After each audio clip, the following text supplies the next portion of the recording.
तो देवभूमि समाचार में आप सभी का स्वागत है। मैं हूं आपके साथ प्रज्ञा मिश्रा। बुलेटिन की शुरुआत करेंगे बड़ी और अहम खबर के साथ। तो सबसे पहले बात कर लेते हैं। मुख्यमंत्री पुष्कर सिंह धामी ने प्रधानमंत्री को शुभकामनाएं देते हुए कहा कि प्रधानमंत्री नरेंद्र मोदी को 4078 दिनों के यशस्वी कार्यकाल की हार्दिक शुभकामनाएं। 25 जुलाई 2025 का दिन भारत के लोकतांत्रिक इतिहास में स्वर्णिम अक्षरों में दर्ज हो गया है। आज प्रधानमंत्री मोदी जी देश के दूसरे सबसे लंबे कार्यकाल वाले प्रधानमंत्री बन गए हैं, जिन्होंने निरंतर सेवा, सुशासन और राष्ट्रहित को सर्वोपरि रखा। ये यात्रा उनके कुशल नेतृत्व, दूरदर्शी सोच और अटूट संकल्प की प्रतीक है।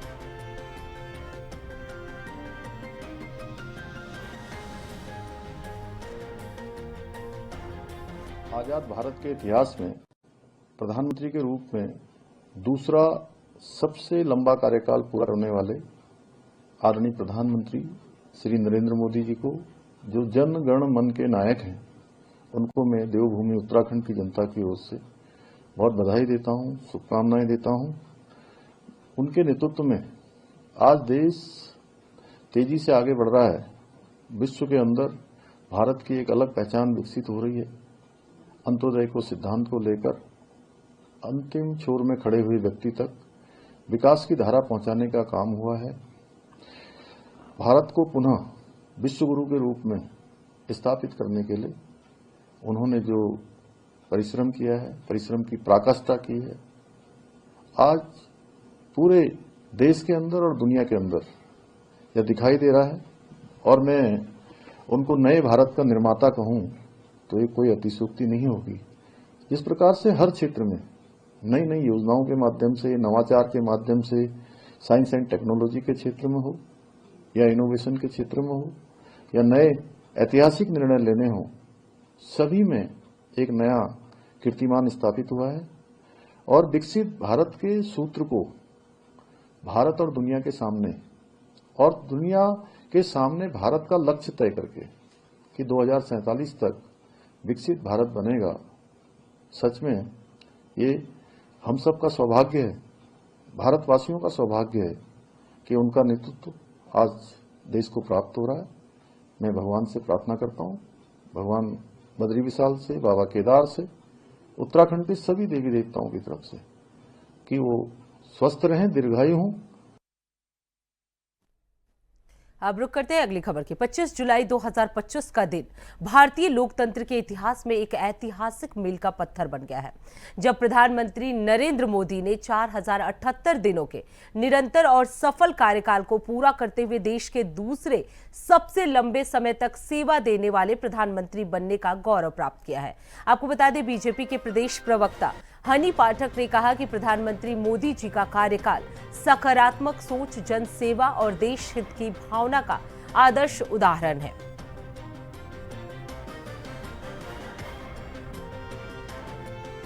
आदरणीय प्रधानमंत्री श्री नरेंद्र मोदी जी जिस प्रकार से अब तक देश में प्रधानमंत्री पद को लगातार संजोए हुए हैं और जिस प्रकार से लगातार उनको देवतुल्य जनता का आशीर्वाद मिल रहा है, उससे ये कहा जा सकता है कि दूसरे सबसे ज्यादा कार्यकाल वाले प्रधानमंत्री के रूप में इन्होंने अपनी दूरदर्शी सोच से लगातार भारत का जो नाम है उसको पूरे विश्व में एक बहुत अच्छी ऊंचाइयों को प्राप्त देने वाला कार्यकाल रहा है।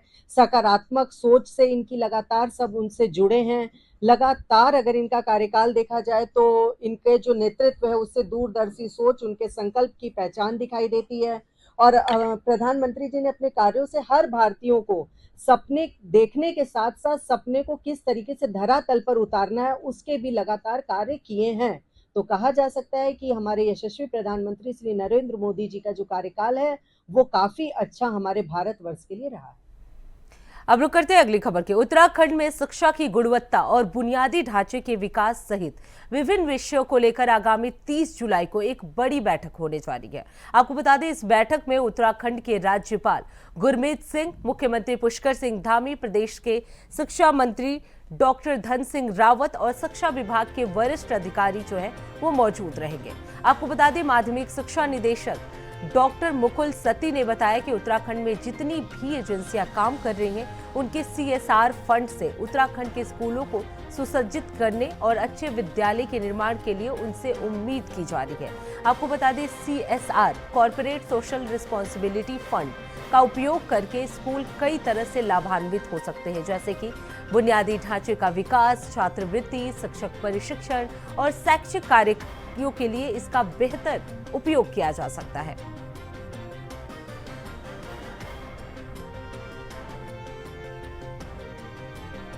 30 तारीख को जो है, आने वाली 30 तारीख को हमारे माननीय जो हमारे ऑनरेबल गवर्नर साहब हैं, ऑनरेबल हमारे CM सर हैं, ऑनरेबल शिक्षा मंत्री जी हैं, उनके एक नेतृत्व में एक बैठक होने जा रही है। जितनी भी कंपनीज उत्तराखंड में काम कर रही हैं उनका जो CSR होती है, उनकी रिस्पॉन्सिबिलिटी है, सोशल रिस्पॉन्सिबिलिटी है उसके प्रति, तो उसमें शिक्षा विभाग की ओर से हम केवल इतना उनको एक अपेक्षा उनसे कर रहे हैं कि आप हमारे स्कूल्स को, चाहे प्राथमिक विद्यालय हो, जूनियर्स हो, इंटरमीडिएट कॉलेज हो, वो अपने CSR फंड लगा के स्कूलों को सुसज्जित करें, जिससे कि हम जो है एक अच्छे विद्यालय की प्रतिमा करने के लिए उनको रिक्वेस्ट करें।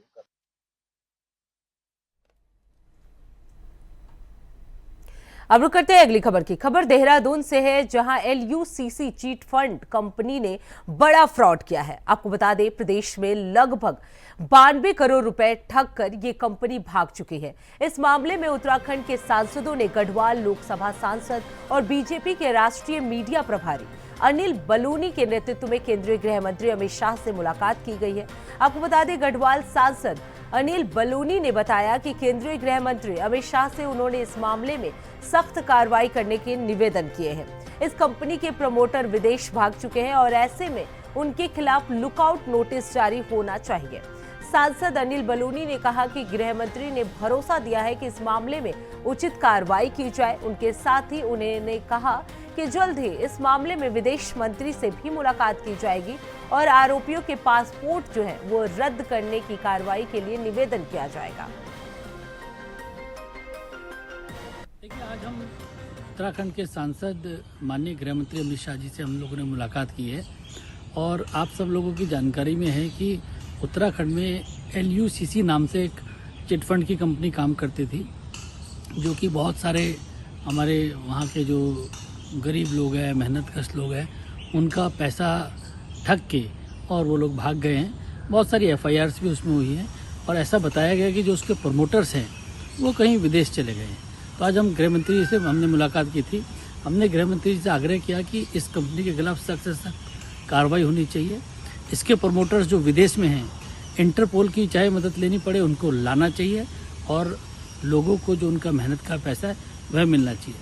आने वाले समय में हम लोग फिर दोबारा से विदेश मंत्री जी से भी मिलेंगे और उन लोगों के पासपोर्ट रद्द हों और उनके खिलाफ कार्रवाई हो, इस तरह की हम पूरी प्रक्रिया चलाएंगे। गृह मंत्री जी ने हमको आश्वासन दिया है कि वह जरूर इस पर कार्रवाई करेंगे और जो सख्त से सख्त कार्रवाई करेंगे। आने वाले समय में लोगों का पैसा उनको मिल सके, इसके लिए हर संभव प्रयास आने वाले समय में हम लोग करने वाले हैं।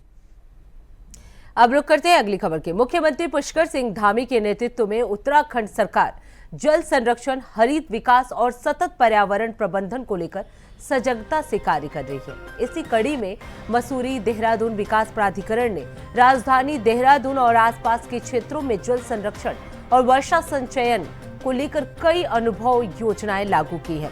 आपको बता दें, MDDA के उपाध्यक्ष वर्षीधर तिवारी ने जानकारी दी है कि मुख्यमंत्री के स्पष्ट निर्देशों के अनुरूप प्राधिकरण ने न केवल बुनियादी जल स्रोतों को पुनर्जीवित करने की दिशा में कार्य किया है, बल्कि शहरी विकास के साथ प्राकृतिक संसाधनों का संतुलन भी सुनिश्चित किया जा रहा है। आपको बता दें, MDDA द्वारा मियांवाला क्षेत्र में राजकीय इंटर कॉलेज के निकट एक विस्तृत तालाब का निर्माण किया जा रहा है, जो वर्षा जल को संरक्षित करेगा और भूगर्भ जल स्तर को पुनः भरने में सहायक होगा।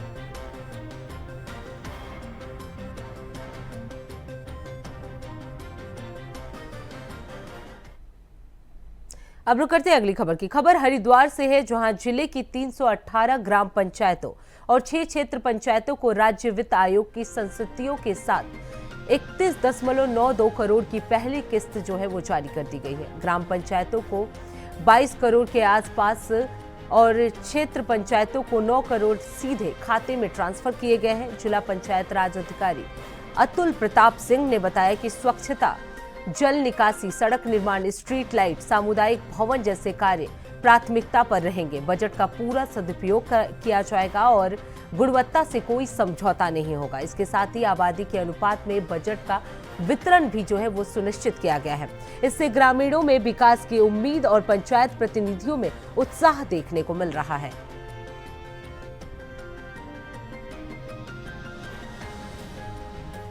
विभाग में जो है हमारी तीनों स्तर की जो पंचायतें हैं उनको मुख्यतः जो है केंद्रीय वित्त आयोग और राज्य वित्त आयोग की संस्तुति पे जो है अनुदान की धनराशि प्राप्त होती है, जिसमें उनके कुछ मानक हैं, नॉर्म्स हैं। उसके हिसाब से ग्राम पंचायतें जो है जो 11वीं अनुसूची में 29 विषय हैं उनसे संबंधित अपनी कार्य योजना जो वो पास करते हैं और जीपीडीपी, बीपीडीपी या डीपीडीपी जो पंचायती राज मंत्रालय भारत सरकार का ई ग्राम स्वराज का पोर्टल है उस पर कार्य योजना अपलोड करके ये विभिन्न प्रकार के विकास कार्य करते हैं। इसी क्रम में अभी हमारे स्टेट का जो है उत्तराखंड का जो है राज्य वित्त आयोग की जो है ग्राम पंचायत, क्षेत्र पंचायत और जिला पंचायत की इनकी जो है पहली छमाही की जो अनुदान की धनराशि की प्रथम किस्त है वे ग्राम पंचायत, क्षेत्र पंचायत और जिला पंचायत की निधियों में हस्तांतरित किया गया है। अब रुक करते हैं अगली खबर की। खबर देहरादून से है, जहां आबकारी विभाग की टीम ने देर रात भारी मात्रा में शराब पकड़ी है। आपको बता दें, जनपदीय प्रवर्तन की प्रभारी श्रीमती प्रेरणा की अगुवाई में टीम ने सहसपुर में चेकिंग के दौरान स्विफ्ट डिजायर कार से 10 पेटी अंग्रेजी शराब, 999 fine whisky for sale in Chandigarh only की तस्करी करते हुए पकड़ा, जिसमें 2 अभियुक्त मौके से पकड़े गए। अभियान को जारी रखते हुए सहसपुर क्षेत्र के एक घर में दबिश दी गई, जिससे 10 पेटी शराब for sale in Chandigarh only की बरामद की गई है और एक अभियुक्त को इस मामले में गिरफ्तार कर लिया गया है।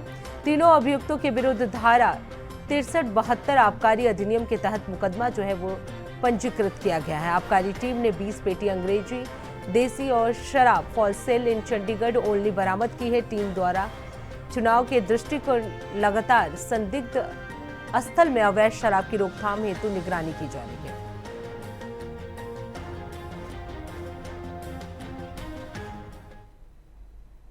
अब रुक करते हैं अगली खबर की। खबर हरिद्वार से है, जहां के शिवालिक नगर में नगर पालिका परिषद के वार्ड नंबर 7 में सफाई व्यवस्था की बदहाली और कूड़े के ढेरों ने लोगों का जीना मुश्किल कर दिया है। गली गली फैले कचड़े, बंद पड़ी हाई मास्क लाइटें और सफाई कर्मचारियों की अनुपस्थिति से नाराज जनता अब खुलकर विरोध में आ गई है। स्थानीय सभासद ने नगर पालिका की कार्य प्रणाली पर गंभीर सवाल उठाए हैं। उन्होंने आरोप लगाया है कि पालिका अध्यक्ष ने एक फर्जी कंपनी को डोर टू डोर कूड़ा उठाने का ठेका दिया था, जबकि ठेका मिलने के बावजूद कई दिनों तक गली में कूड़ा पड़ा रहता है। कर्मचारियों का कहना है कि जब तक वेतन नहीं मिलेगा वो काम नहीं करेंगे। वहीं स्थानीय निवासी राजीव कुमार ने बताया कि 6 महीने से हाई मास्क लाइटें बंद हैं, जिससे अंधेरे में दुर्घटनाएं भी हो रही हैं।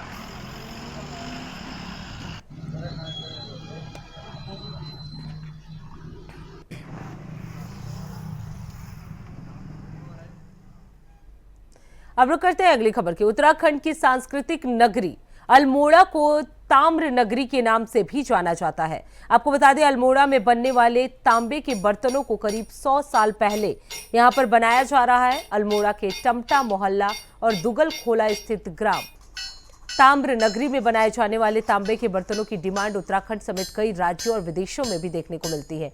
मशीनों के बदले हाथ से बनाए जाने वाले तांबे के बर्तनों की डिमांड ज्यादा देखने को मिल रही है।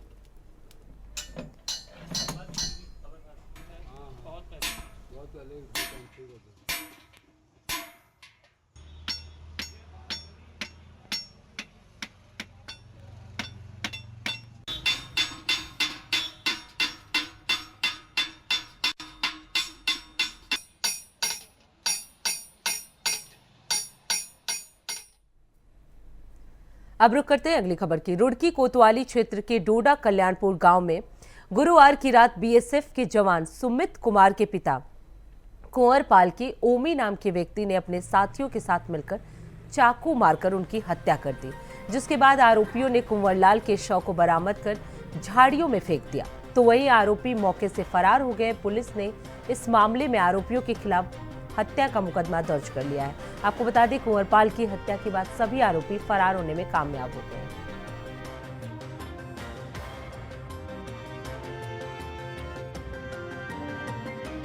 देखिए, कल रात एक सूचना मिली करीब 9:30 बजे के आसपास पुलिस को कि किसी व्यक्ति ने ये बताया कि उसके पिता की किसी ने हत्या कर दी। तो पुलिस वहाँ पर पहुँची, मैं खुद भी था आधे घंटे बाद, करीब 10 बजे के आसपास। तो वहाँ उस व्यक्ति की डेड बॉडी थी और कुछ प्रत्यक्षदर्शी थे जिन्होंने कहा कि कुछ दिन पहले एक उसी गांव का कोई दूसरा शख्स है जिसका नाम ओमी है, उसने उसके साथ मारपीट और गाली गलौज की थी और वो रंजिश रख रहा था। तो प्रथम दृष्टया यही हमें तथ्य मिले कि उसने ही उसका मर्डर किया। हमने एफएसएल टीम बुलाई, डॉग स्क्वाड से सर्चिंग भी चल रही है। एफआईआर नेम्ड दर्ज हो चुकी है, पंचायतनामा पोस्टमार्टम की कार्रवाई हो चुकी है। तो हमने मर्डर के मामले में अभियोग पंजीकृत करके आगे विवेचना प्रगति मान। या कोई नुकीला हथियार है, वो चाकू हो सकता है, वो कोई और ऐसी नुकीली टूल हो सकता है जिससे उनके शरीर में कई सारे घाव थे और जो तथ्य थे वो यही थे कि स्पॉट पे उनकी डेथ हो गई थी। मृतक कुंवरपाल हैं जिनकी उम्र करीब 58 से 60 साल के आसपास, और जो जिस पे आरोप है वो व्यक्ति करीब 50 साल का है और बताया जाता है नशे का आदी है। घर वाले भी परेशान है, ऐसा कुछ तथ्य हमको। अब रुक करते हैं अगली खबर की। राज्य आंदोलनकारियों के हित के लिए सरकार लगातार कार्य कर रही है और राज्य आंदोलनकारी सम्मान परिषद को आंदोलनकारियों के कल्याण के लिए निर्माण भी किया जा रहा है। आपको बता दें, आंदोलनकारियों को लेकर दर्जाधारी राज्य मंत्री सुभाष वर्तवाल का कहना है कि जब से उन्हें दायित्व मिला है, उनका प्रयास रहा है कि परिषद को राज्य आंदोलनकारियों के हित में गतिमान किया जाए। इसलिए उनके द्वारा सचिवालय में भी बैठक आयोजित की गई है, जिसमें कई बिंदुओं पर चर्चा की गई। आंदोलनकारियों के परिवार के हित के लिए कार्य योजना बनाई गई, जिसमें मुख्यमंत्री पुष्कर सिंह धामी के सामने कई प्रस्ताव भी रखे गए और सीएम से राज्य का आंदोलनकारी कल्याण निगम के नाम से उपनल की तर्ज पर निगम स्थापित करने का भी आग्रह किया गया।